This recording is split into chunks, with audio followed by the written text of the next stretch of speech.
hear it again for Don, please? And for Kathy Long. I'm just doing this so that I can remember the story I want to tell. No, I'm not. You guys are awesome. Okay, so this might surprise you, but in my youth, I was not the impish, mischievous gentleman you see before you. I was bookish and shy, and I would later grow up to be what I consider to be aggressively beta. I'm not an alpha male. I don't care enough to be an alpha male. But when you curdle indifference into an attitude, that's when you get like aggressively beta. And so I was a couple of years ago. I was on a date. I'm going to exemplify this. I was on a date with a young lady, and the date was going well. And we're having drinks, and we're talking, and we're going, oh yes, I think so too, and the whole thing. And you dated, and I'm like, that is fascinating. So we're on a date, and it's going well. And after many bourbons, not many, but just many. After many bourbons, I'll say her name is Jen. It wasn't, it was Ada. But Ada's name was actually Jen. That's the irony, is that she changed her name because she lived in West Philly. So, not that there's anything wrong with it. So Ada and I go outside for a cigarette. And when you're dating and you've gone like a couple bourbons in and you're in your 20s and somebody's like, why don't we go get a cigarette? That means it's someone's job to kiss the other. Like that's the starter's pistol for mwah, right? So we go outside, and I'm standing there, and I say something impossibly charming, and I say something charming, and she gives me that look, and I'm like, okay, here we go. This is the time to do it. And just as I'm about to kiss her, two gentlemen, they're not gentlemen, they were dicks. Two dicks come swaggering down the sidewalk, and they begin accosting me. And they go, gay boy! Yo, gay boy, what you doing, man? And they're just calling me gay, and they're like, come on, man, what you're... And they're doing the whole thing, and they point to Ada, and they're like, you don't want him, man, you want me, because I got a big old dick, and they do the whole thing. And it is about as embarrassing and horrible a moment as you could possibly imagine. And I'm just standing there, and I'm not big enough to go like, fuck you, or like whatever an alpha says. I'm like, I'm not gay, watch this. Like, it's, like this. There's nothing to do. So I'm like, I decide, like, I'm just going to take it. I'm just going to shut up. I'm just going to let them go. And they swagger on by. And I look up at Ada, and Ada's looking at me with pity, which is not something you want to see before a kiss. And I look up at Ada, and I go, this is so embarrassing. And she goes, and her face immediately melts into sympathy, from pity to sympathy, and she goes, no, it's not. And I go, no, you don't, and I'm so happy I said this. I looked at her and I went, no, you don't understand.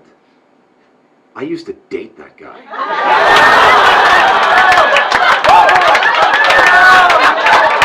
Right?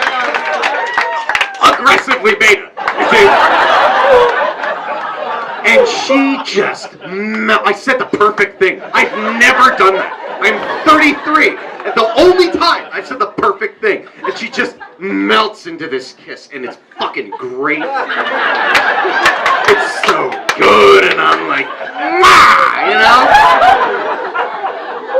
And then, so we kiss, and we part with a, I'll see you soon, right? So it's great, and I am now walking back to because I lived in Collingswood at the time. I am now like, I'm not sauntering, I'm fucking sashaying.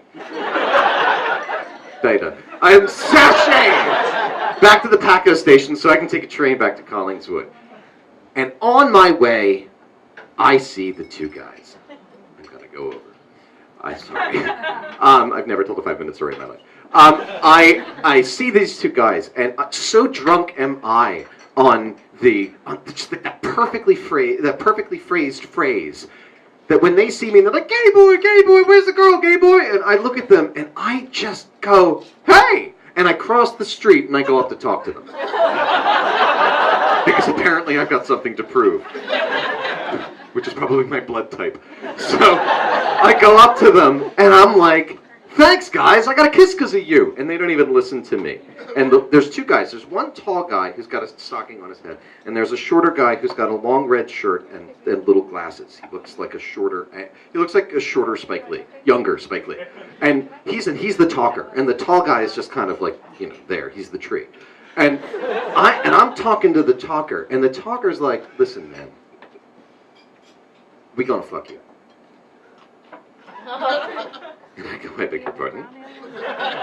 And they go, and he says, we gonna fuck you. And I realize what's happening is that I'm being bullied. And again, being a sensitive young man in my youth, I had been bullied before. And I learned that the way to deal with a bully is not necessarily to battle the bully, because you're not gonna win. The way to beat the bully is to confound him. Because bullying is a contract, right? Someone says, look, you're gay, and you go like, I'm not. They go, yeah, you are, haha, and then that's bullying. But if someone says, you're gay, and you say, you're wearing a red shirt, is that because it's St. Patrick's Day?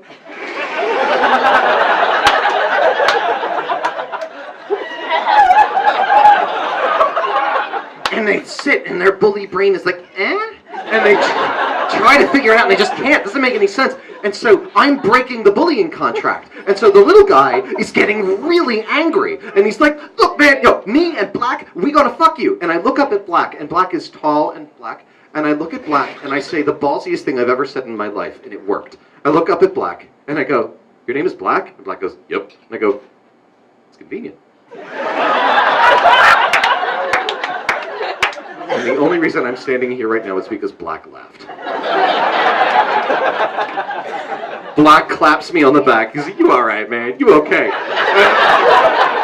Thank you, Black. And I'm like, now me and Black are kind of teaming up against the guy in the red shirt. And I turn his friend against him. And I manage to just, like, full of this, like, impish delight, I manage to annoy this guy to the point where he begins, like, violently patting at his pockets. And I don't know what this meant, because he didn't stick around.